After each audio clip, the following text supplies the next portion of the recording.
کے شہر میں اڑتے ہوئے پہنچ جاتا، نبی کے شہر میں اڑتے ہوئے پہنچ جاتا، نبی کے شہر میں اڑتے ہوئے پہنچ جاتا، نبی کے شہر میں اڑتے ہوئے پہنچ جاتا، جو تو نے مجھ کو پرندہ بنا دیا ہوتا،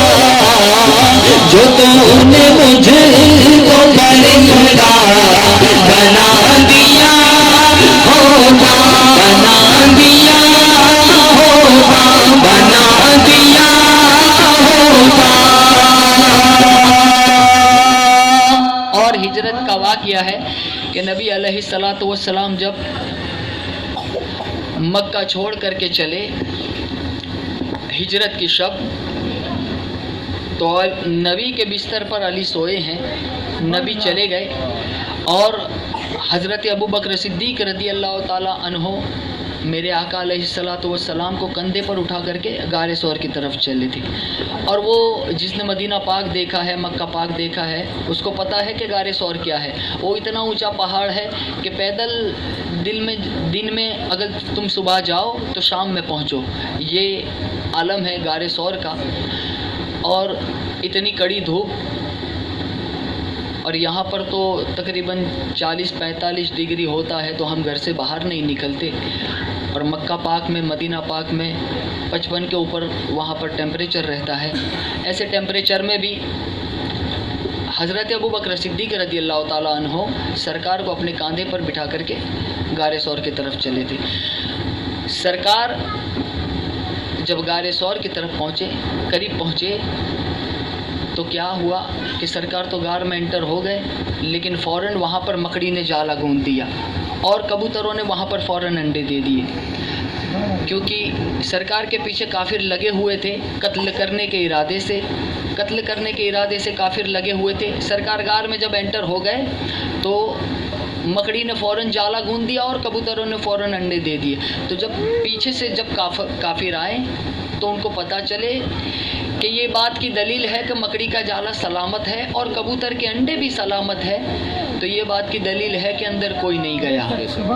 اگر کوئی اندر جاتا تو مکڑی کا جالا ٹوٹ جاتا اور کبوتر کے انڈے بھی پھوٹ جاتے، یہ دونوں چیزیں ہوتی۔ اب وہ کبوتر اور مکڑی کا جالا دونوں آپ کے ذہن میں رکھنا۔ اور یہ شعر ملاحظہ فرما لے، شاعر کہتا ہے، بنا کے مجھ کو کبوتر گفا میں رکھ دیتا، بنا کے مجھ کو کبوتر گفا میں رکھ دیتا، بنا کے مجھ کو کبوتر گفا میں رکھ دیتا، بنا کے مجھ کو کبوتر گفا میں رکھ دیتا، نہیں تو مکڑی کا جالا بنا دیا ہوتا، نہیں تو مکڑی کا جالا بنا دیا ہوتا، بنا دیا ہوتا، بنا دیا ہوتا، نہیں تو مکڑی کا جالا بنا دیا ہوتا۔ صحابہ گرنے نہ دیتے زمین پر مجھ کو، وہ کون سی تبرکات ہے؟ صحابہ گرنے نہ دیتے زمین پر مجھ کو۔ مصر ثانی میں سنیے، لکھتے ہیں شاعر،